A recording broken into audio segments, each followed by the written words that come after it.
feature presentation.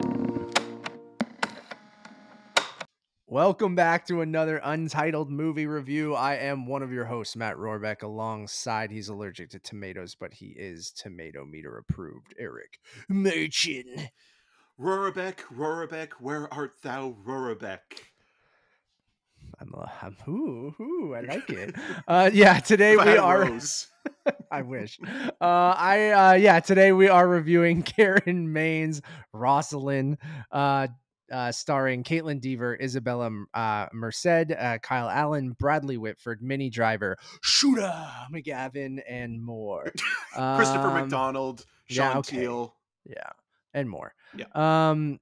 Eric, I'm out of it. We talked off camera about this. It's been a weird week, but I'm excited for some things. Right? I think after happy Canadian Thanksgiving to everyone who is Canadian, I guess, or celebrates Thanksgiving, because you never celebrates it, or had a good long weekend. I mean, I think that's where we're coming from, where it's like the shorter work week, or like getting back into a regular routine after having 4 days off.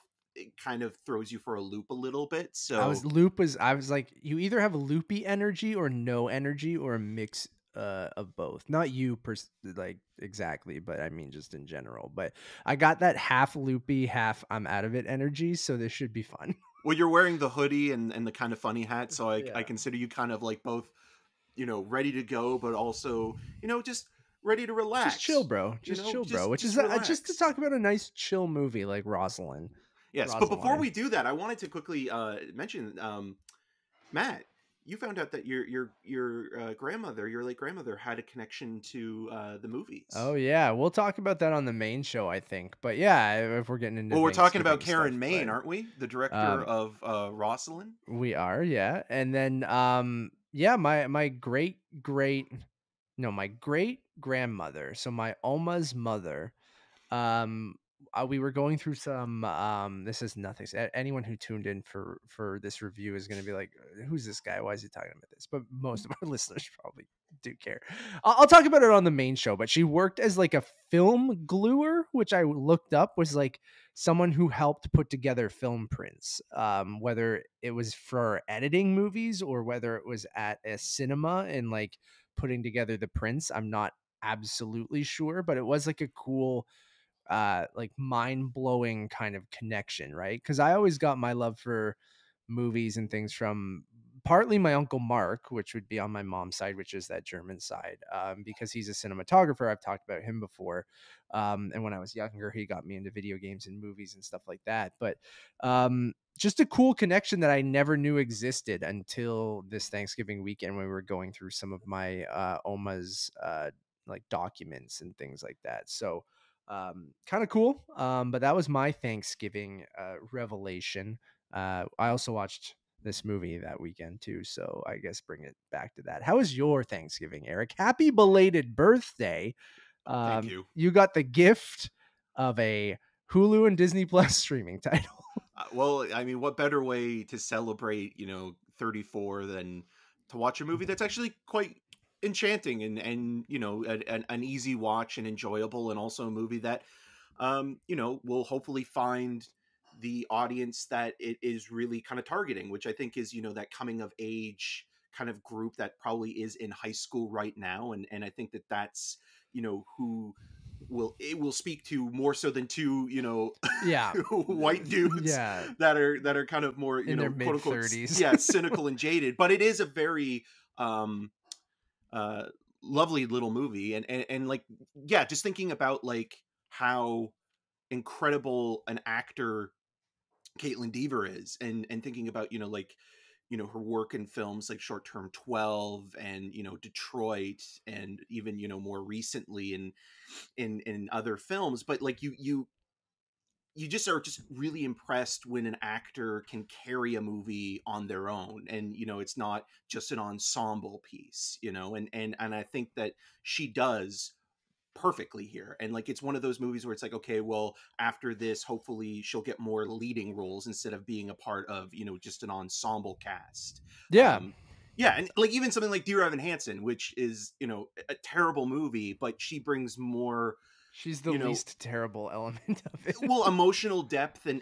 and honesty and a reality to the situation than anybody else in the film. So with this, I mean, it's just basically a retelling of the story of Romeo and Juliet, but from the point of view of Romeo's first love, being Rosaline. And Kaitlyn Dever gives just a magnetic performance here, super charming, Hmm. delightful, always, quick-witted, and always willing to challenge the patriarch. And it's one of those movies that really does rest on the lead, and I think that she does carry this thing the whole way through. Not to say that the film doesn't have other kind of bright moments or is fun, but it's also a fairly straightforward retelling with, hints of making a comment here and there on, you know, love being a very passionate thing, and also, Romeo himself kind of being a flawed Lothario, in that, what would have that relationship between Romeo and Juliet have been if it had grown, because it really is sort of, a not an everlasting thing. And I think that that's the commentary it is making on the movie. Yeah, I totally am in agreement with you. I think Caitlin Dever, charming as heck. It's the type of movie I tweeted this, like, super stoked to watch in English class in high school when my teacher was like too hungover to continue Romeo and Juliet, like, kind of readings or something like that. Like, I think it's perfect for that age group, perfect for people who are starting to study Shakespeare or get interested in it, I guess, or trying to get younger people interested in Shakespeare, I guess, because Shakespeare can be kind of hard to I even found in high school, which I did like Romeo and Juliet and Hamlet and stuff like that. But I feel like something like this is that palatable kind of easy experience that kind of goes, oh, okay, like I get this. So maybe now I can understand this other thing, or work myself over to that. And yeah, I thought like its modern sensibilities, I think, never really clashed with the Shakespeare stuff. It is a fun what if story. Um, I think it's just kind of a aesthetic that works for me. Like, I'm not a period piece boy. You know this, Eric. No. I don't really love period pieces. It's just something about them. Just But there's always an exception to the there rule. I mean, is. like something like Phantom Thread, for Yep, example, you really were liked a it. I fan mean, of. again, we were talking off air too of how if we're predictable in our tastes, and I think in some ways we are, and in sometimes there's a wild card, or sometimes we're just unpredictable, and you'll never know what we like or dislike. I think this aesthetic of like being set in a certain time period, but using modern sensibilities, whether it's language, whether it's the way people interact, the different characters, the music, all that kind of stuff.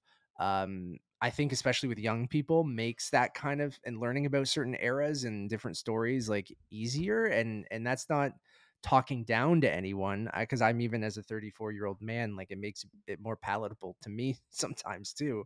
But that's an aesthetic that just kind of always works for me. And I thought this movie, while it was never like hilarious, like laugh out loud funny, I found myself like throughout the entire film going, huh, that was really clever, or like, oh, that was clever, like, or I'd like kind of chuckle at something and then write a little note and go like, oh, that was a fun way of taking something modern and putting it into this time period. And I found myself doing that throughout the whole movie. And then it kind of just, yeah, it tries to kind of make one of those modern streaming teen rom-coms that you see like on Netflix and things like that, like To All the Boys I've Loved Before, and like all those, there's like a bazillion of them, where it's just like, I think it really kind of nails that vibe, but puts it into the Shakespeare universe, to use other terms that young people would get. I sound so old right now. But anyways, I really, really kind of enjoyed it for the, very brief running time. And it's not a movie that I'm necessarily going to be like thinking about at the end of the year, or even in future years, or even have a desire to rewatch ever. But like, I enjoyed my time with it. Seeing people like Bradley Whitford as Friar Lawrence, and Christopher McDonald as Lord Montague, like, that stuff works, I think, for people our age group too, right? And like, and even older. That kind of, just seeing Shooter McGavin as Lord Capulet is kind of everything. Steve the Courier, hilarious. Things like, you know, in a breakup in a teen movie of like, usually the character would be listening to some sad breakup song in their bedroom. In the movie, it's a violinist or a celloist, or forget what it was, but like playing the song live to her in her bedroom. So it's those little things that is like, oh, what would a teenager do in this time period that is very much like what we do today? And I thought all those moments were super clever. So yeah, I enjoyed my time with it. I thought it was a charming little movie. Yeah, well, even Rosaline's friendship with her cousin Juliet in kind of bar hopping and hanging out and getting Yeah. to know her, I think is very affable, and you like both of the leads in that regard in terms of their chemistry and their friendship. And I think the casting is really well done. Like, I really bought into the kind of family dynamic between Bradley Whitford and Kaitlyn Dever. It kind of felt like there were moments where they both had similar mannerisms, and it was just like, they were really putting in kind of, the sort of dialect, but also just, the, like father like daughter kind of vibe in there. And so with that as well, like, it just kind of feels like there's a little bit more attention to certain details that, you know, might not be kind of considered first and foremost. And then even, the character of Paris, I think that that character has been given a new layer that hasn't been added before, in that, it's representing somebody who is a gay man, and, his own family is ashamed of him. And he says that in one sort of passing line, that he has to kind of deal with that. And it's nice to know that there's some empathy there, and understanding that, it's not all about you, it's not just your world, it's, there are other people in it. And I think that that's an important part of this story, that, it's not just simply, just Rosaline's perspective, that she has to consider other people around her. And what she does throughout the story is, she goes out of her way to, help this relationship between Romeo and Juliet, to the point where you really dislike Romeo, even though I Yeah. actually kind of like Kyle Allen. I think Oh, he's good. he's Yeah. quite good. He He was brings that even not total F boy energy to it, but that kind of young love kind of, yeah, yeah. almost with like that surfer dude kind of Yes, vibe, and yeah. a little bit. I mean, I with the laughed wig. really hard when he gives her the necklace at the beginning, and he's like, "I carved it myself," and it's just like really crappy. So, like And he was chicken in West scratch. Side Story too, which was also, Oh, inspired by right. Romeo and Juliet. He was one of the sort of the Montague-esque characters with the Jets versus the Sharks. So yeah, it's one of those movies where, like, I think the thing I appreciated the most is that it is calling Romeo out a little bit on being a player, and that Mhm. he's more in love with the concept of love than he is Yeah. with any one individual. And there's nothing wrong with that inherently, but it's how you treat the people that you have that intimacy with, Yeah. and Don't the way, ghost people and shit like exactly, and that. the way Yeah. he hurts Rosalind, I feel, is like one of the few things that's never really kind of resolved, or there's never really an apology or anything Mhm. there. And it kind of, that was the only thing that kind of drove me a little bit nuts. But other than that, like, it's a fairly well made, maybe with the exception of some of the green screen Yeah. sequences. And then, Rosalind's suitor, Dario, played by Sean Teal, who Gotta has, play brothers with Oscar Isaac. he looks so much like Oscar Isaac. Is, again, like, kind of that typical kind of, dark horse romantic kind of leading man that comes in and is, you kind of know that there's going to be friction between the two, but then ultimately they fall in love, and The there's classic chemistry enemies to there. lovers, Eric. Enemies to Yes. lovers. Yeah, it's I it's learned that just term from Nevis and my sister. It's a book thing, I think. it's just a really kind of like straightforward rom-com, and an inverse version of a Yeah. lot of those Shakespearean adaptations from the late 90s into the early 2000s, like 10 Things I Hate About You, and kind of playing on that, but except being set in, Renaissance Italy instead of, a contemporary setting, or even something more darker and more kind of atmospheric, like the Hamlet with Ethan Hawke. So it's just interesting that it's like they went back to that specific time. And then also, you brought up, having seen it, that And Juliet is similar. So Very it's, similar. Like I talked about Anne Juliet. I forget what episode of the Untitled movie podcast, but I'm sure I don't know if I wrote it in the description, but I'm sure I did.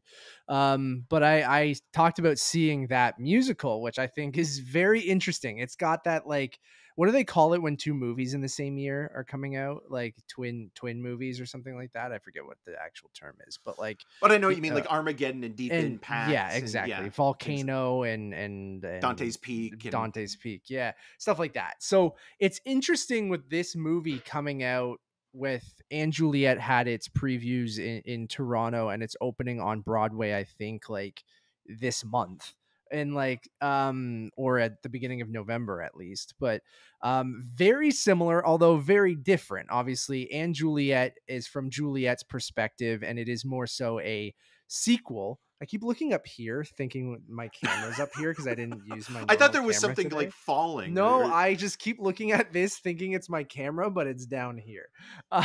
So I will for the start people looking here. watching this. Yeah, on YouTube.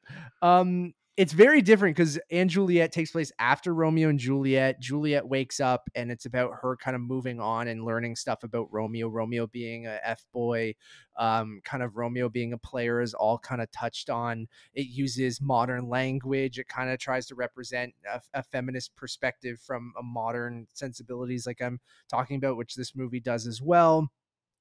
She has a gay best friend, Juliet does, just like Paris in this movie. There's the modern music, where in this it's more of that kind of Bridgerton vitamin string quartet, kind of playing modern songs with period accurate instruments and stuff like that, where in And Juliet they obviously break out into song and try to weave the songs into that. But it's very interesting how similar they are, which I don't know. I think this was a book first, correct? And I'm not sure if it was just about based And on When You Juliet. Were Mine by Rosaline. Oh, Rosaline. When You Were Mine by Rebecca Searle, Romeo and Juliet by William Shakespeare. So I'm not sure what When You Were Mine, if it was from Rosaline's perspective, and if it was modern, or if they just took that kind of side story and made it modern. But I don't know which came first, but I don't think it matters. But it's just interesting that I really liked And Juliet, I think even more than Rosalind, but obviously very different, being a stage musical and, you know, just a imitating a rom-com kind of movie. So if you liked this though, like if you watch this movie and really like it, I know it's only in New York, so again, the accessibility issue there of like you have to be in New York and go see a Broadway show. But And Juliet is excellent. It's a lot of fun, and it's very similar to what's tackled here. It's just more so on Juliet's perspective, but there's some good bits with Romeo, good bits with kind of modern music and stuff like that, 90s music and boy bands and stuff like that. It's great. Yeah, it's one of those movies where, like, again, Rosalind is a character that's never even seen in briefly mentioned, right? Mentioned, like the one image or memory I have of that character in any other adaptation is weirdly in one of the movies I don't really care for, which is Baz Luhrmann's William Shakespeare Presents Romeo and Juliet. I like that movie. Where someone says like, oh, Romeo's first love, like he's lovesick or heartsick, and then someone writes her name on a chalkboard, and they never actually say it, but it's written, and it kind of cuts to that. And that was like the only kind of image I ever had of her as like a character or a presence. Right. Where this, like, it now, like, even though again we talked about it kind of being a fairly slight but still enjoyable film, now perfect streaming movie, really. Yeah, now I will remember it more so as the movie that Kaitlyn Dever kind of gave this character life to in a lot of ways. So like, and for that, that's something to take away from, and that's why I'll probably that's why I'm going to give it a 3 out of 5. And again, at the beginning saying like how great Dever's been since Short Term 12, but also something even like Booksmart, which I think was one of the best performances of that year. I agree. So it's always great to see her in ensemble cast, but now taking a lead role like this. And it's one of those productions that's been in development since like 2010, and it's kind of gone through a cycle of changes. And the final film, again, very kind of fluffy but still enjoyable, and it's not a disaster. But yeah, to your point, it is one of those movies where it's like you got a lazy Sunday afternoon, you're feeling like something that's kind of fun but still enjoyable and not necessarily just a chore, because that's also important to kind of reiterate, is that this doesn't feel like homework, to Yeah. watch this. And it's not just like, oh, well, I'm getting in some sort of academic, you know, um, quality out of Yeah. this or something. It's not a spoonful of sugar to make the medicine go down, although it No. is a little bit. But Yeah. like it definitely just feels like it's just entertaining, and it's, again, I think a perfect streaming movie. I'm also going to give it a 3. I Yeah, I think it's that very positive skewing 3 though. Like I just, again, I don't think you're going to hate your time with it, no matter. I think it's made for a specific age group, which is, young people in high school and kind of in their teens and stuff like that. But even as 34-year-old dudes who were gray hair, still enjoyed it. So go check out Rosaline, which should be streaming on Disney Plus in Canada, and Hulu in the United States, starting this Friday, which is the date of October the 14th. I got there. Nailed it. I got got there. it. I got there. So depending on when this goes up, go check that out. And then if you're in New York and want to go see a Broadway show, go see Anne Juliet, which has nothing to do with Hulu or 20th Century Studios or anything. But if you liked this movie, you will like it. So I highly suggest going to see that. And if you liked this podcast, you might like our other work. Go check out the Untitled Movie Podcast, where Eric and I each week, or not each week sometimes, but More we talked sporadically about them. post festival season. We did talk about the Rosaline press conference that we attended in our latest episode, the Super Mario Brothers movie trailer reaction. We actually went to New York, so this is all kind of the perfect segue. We talked about Deadpool and She-Hulk, also Disney properties, so this is all working. It was all part of my plan. Corporate synergy, baby. And then our other reviews for things like Werewolf by Night, Amsterdam, Don't Worry Darling, How to Blow Up a Pipeline, The Greatest Beer Run Ever, Women Talking, Pearl, Andor, Triangle of Sadness, The Banshees of Inisherin, Bros, Brother, Glass Onion, The Fablemans, The and Whale. much more. We have all our TIFF coverage, so go over to the reviews channel, which you're already on, unless you're on YouTube, but the one-stop shop for everything, just head over to Letterboxd, which is Untitled_movies. Whoo! What else was I going to say? I was going to say one more thing before we wrapped, but now I can't remember what it was. So also go follow me on all those social medias at Matt Rohrbeck. You can find more of my video reviews on rogerstv.com/cinemascene. The latest episode, which is a TIFF wrap-up, has the one and only Matt Rohrbeck. Enough of me, enough. As the guest. And you can also follow me on the social medias at EM6211. I remember now.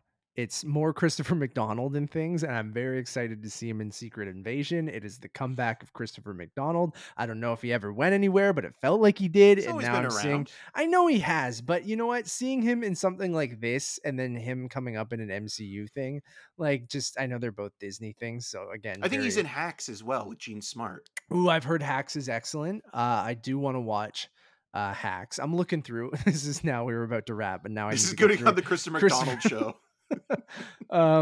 Yeah, you know what? Like, a lot of these things I haven't seen. They seem like fake movies, to be honest.